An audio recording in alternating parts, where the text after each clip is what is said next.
Today on Aging Untold, it's a constant fear for some caregivers. Really, the person needs to realize, and they're afraid, but they're afraid of being that only system left in place. We'll help you create a backup plan that protects your loved one in case something happens to you. Then, we're shifting gears to talk about high-tech vehicles. I turned everything on my car because I could use all the help I could get. Discover the driving features designed to keep you safe as you get older. Plus, I love myself because I'm nice and cool, I'm lovable. one community gives you a good reason to write a love letter to yourself.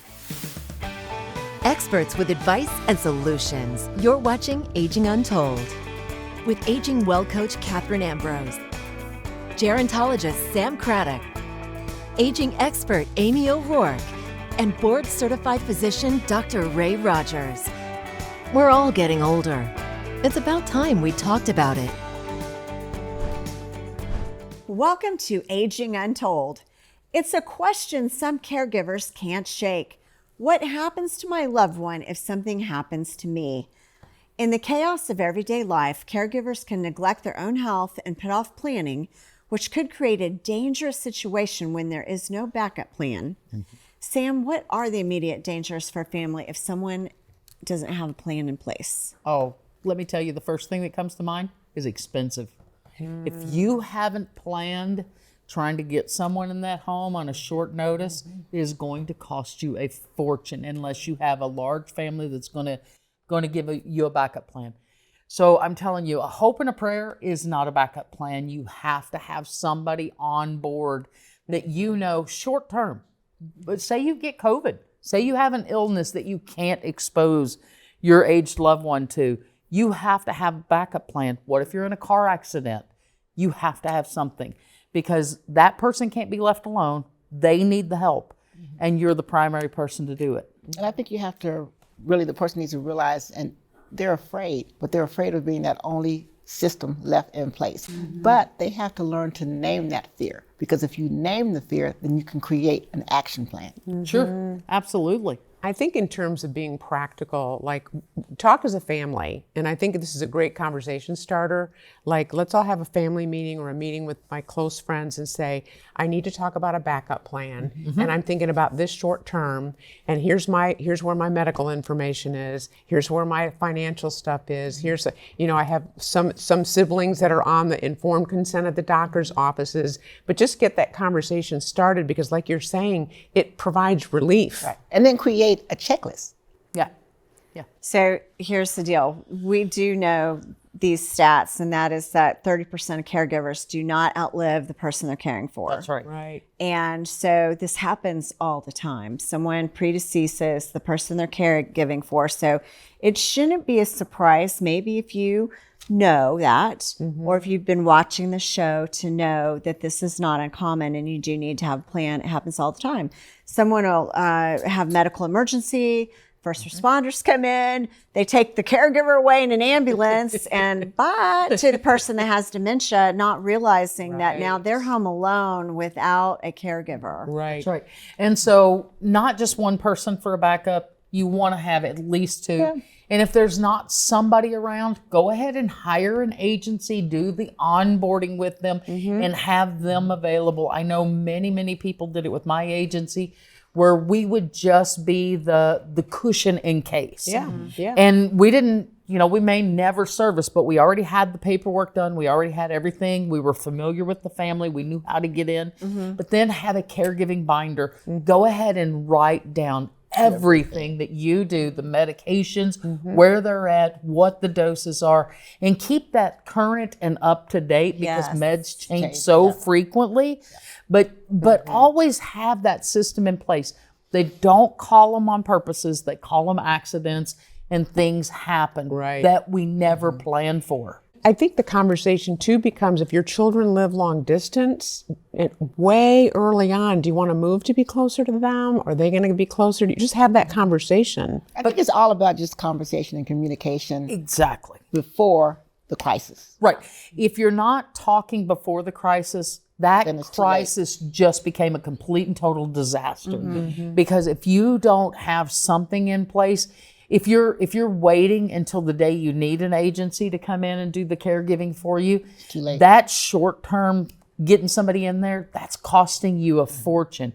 And you need to already have a plan in place. Maybe it's a neighbor that you can say, hey, short term, something happens to me. Can you step in and here's the next person. This is my loved one. They live away from here. It's going to take them hours to get here. Yeah. But know what you're going to do because things happen all the time. And even getting so finely tuned to say, do you know how to get in the house? Is there the code? Where's the key? Where's the, just be that, get down into the details so they're not left with, how do we get in the house? Yeah, put it in writing would be a great idea. One crisis can create a cascade of crises.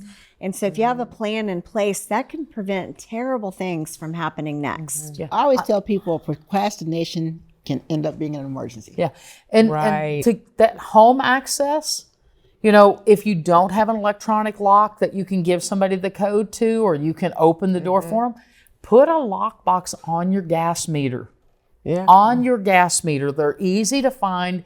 They're not easy to remove. And give somebody the code. And don't use your own phone number or something that somebody else will figure out. But leave a lockbox out because nobody wants to come in after 911 call and have to replace their front door. And that does happen because those guys are coming in the door to get to you. Putting that information on the refrigerator, it's so simple. And those handsome ambulance guys come in and they go right to the refrigerator. They always look, don't they? They're always going to look. They always look for that. look. So put all that critical information right in front and center for them. Medical information and all the details. Coming up, your health destiny isn't always written in your DNA. Learn how much control you really have over your well-being, even with so-called bad genes.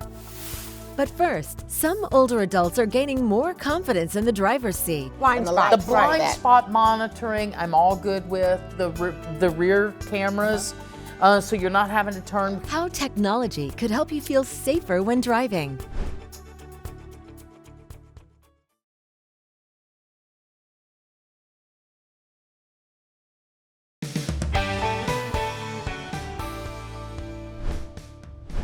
As we age, our needs behind the wheel can change. But a new generation of vehicles could make it easier and safer to stay on the road. Amy, when we talk about age-friendly cars, what key features come to mind for you? So I'm thinking about this guy that was in a self-driving car, self-driving. And I was talking to him about it. He said, well, this way, my kids can't take my keys from me. So, right? So I'm thinking, because a lot of the accidents that happen on the road is human error. Yeah. Texting, drinking. So I kind of found myself converted into, how would that be? How, you know, self-driving cars have some validity for older adults.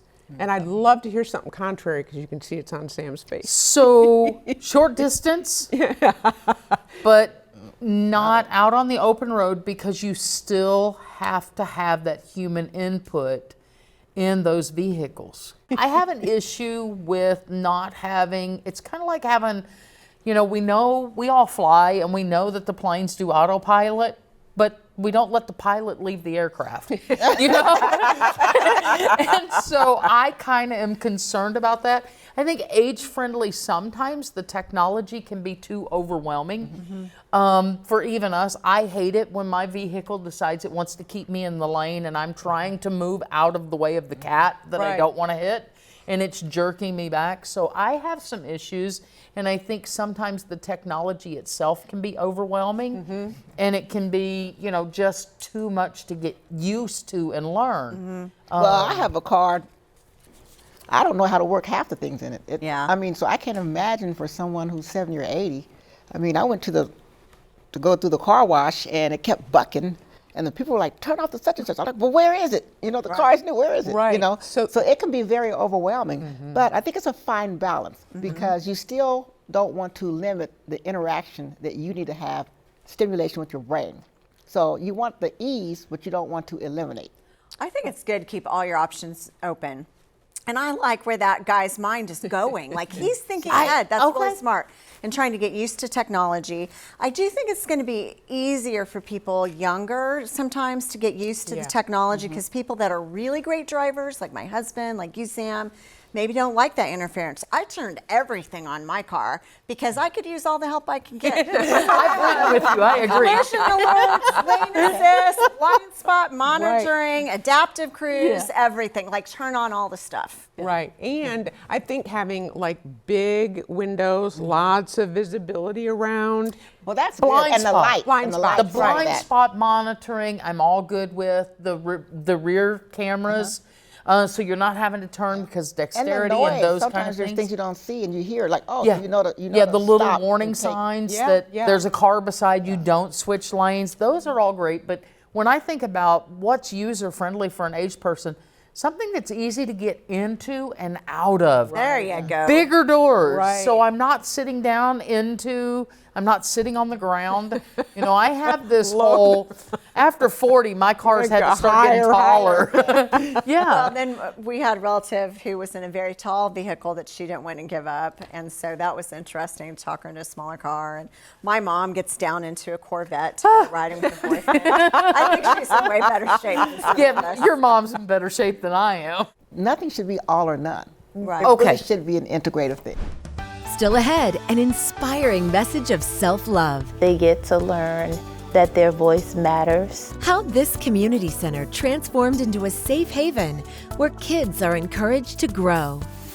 But first, we're uncovering a surprising environmental factor that could be influencing your health more than you think. The strategic steps you can take to reduce your risk of disease.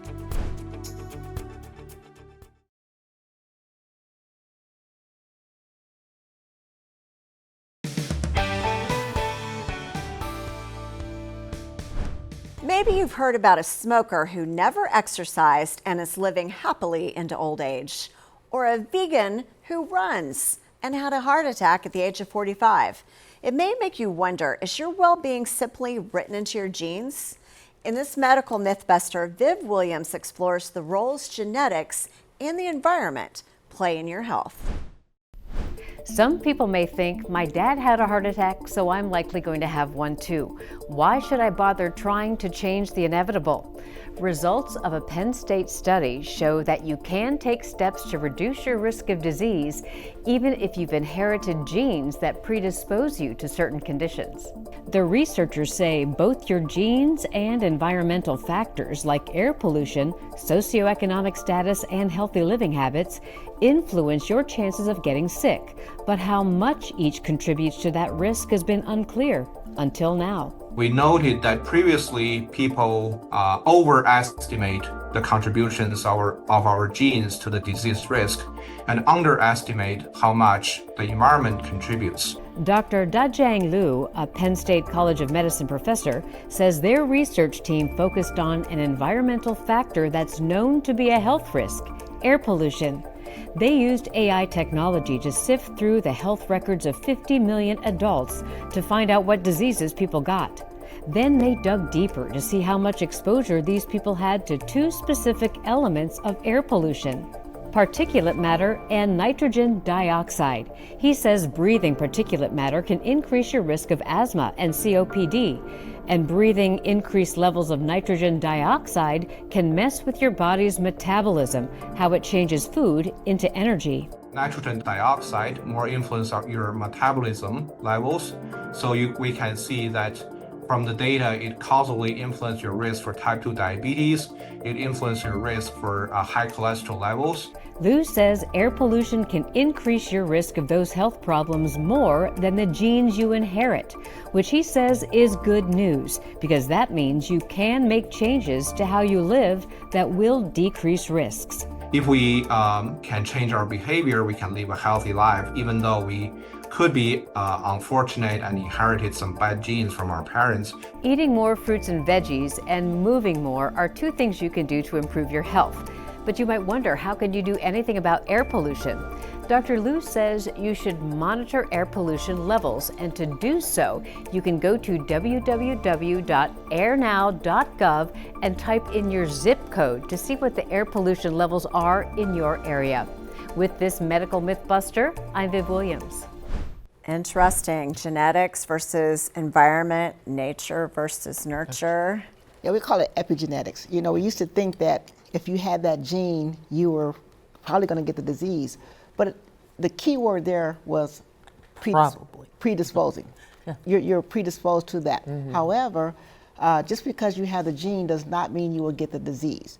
And that's where we found out that epigenetics, lifestyle, and all those different things matter. So the people that are apathetic, that say, oh, you know, I've got, dad died of a heart, could really do have agency over their health. Absolutely. So exercising and eating better and all those different things, and the foundation, Yeah. comes down to the basics for us Yeah. all, basically. Yeah. So what can we do to arm ourselves? So with the toxins and all that, we have to build cellular resilience. We have to get our immune systems resilient so that we can take out whatever hit, be it pollution, be it toxins.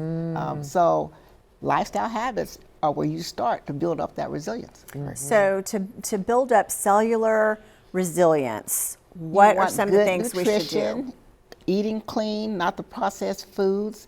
You want good sleep. Sleep is huge. Your body wants to repair when you're asleep. And if you're not sleeping, you can't repair. You can't get rid of the toxins and all that. Right. So you have to do a reset. So exercising, moving, oxygenation, all those things really, really count. And we have testing out here now that you can actually analyze via breath analysis and VO2 max, how well are you using your oxygen? So we can actually do things about that now to make us resilient. yeah. Right, so it's not just what are your oxygen levels, it's how you- well is your body Body- processing that's right. the But these are oxygen. things you kind of have to know about so you can seek out where to And to so get it. now everybody knows, see? Right. After the break, a lesson in self-love. A lot of people in our community, they don't have people affirming them, but we are here. We're going to affirm you. How kids in an underserved neighborhood are overcoming the odds with positivity.